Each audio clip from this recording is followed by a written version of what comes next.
আমার প্রিয় দর্শকেরা, আপনারা এই ভিডিওতে যে সাপটিকে দেখতে পাচ্ছেন, কালো এবং হলুদ রঙের ডোরাকাটা দাগ রয়েছে সাপটির শরীরে। এই সাপটির নাম ব্যান্ডেড ক্রেইট। একে আমরা বাংলায় শঙ্খিনী সাপ বা কুশাপা সাপ এ নামেও চিনি।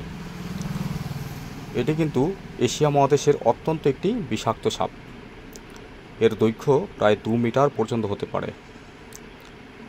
এই সাপ সাধারণত ভীতু প্রকৃতির, তবে কেউ যদি এদের বিরক্ত করে তারা আত্মরক্ষার জন্য আক্রমণ করতে পারে। এদের বিষ নিউরোটক্সিক্স, যা মানুষের জন্য মারাত্মক হতে পারে, এবং এই সাপের যে বিষ রয়েছে সেটার অ্যান্টিভেনম কিন্তু এখনও আবিষ্কার হয়নি।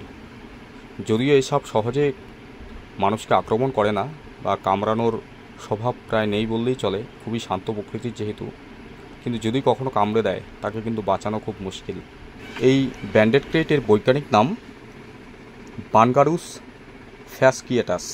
এছাড়াও এর অন্যান্য যে নামগুলো রয়েছে সেগুলো হলো ভোতালেজ কেউটে, ডোরাকাল কেউটে, ডোরা শঙ্খিনী, শাখামুটি বা কোয়ালি। বর্তমানে বর্ষার দিন, তাই সাপের উপদ্রব কিন্তু খুব বেড়ে যায়।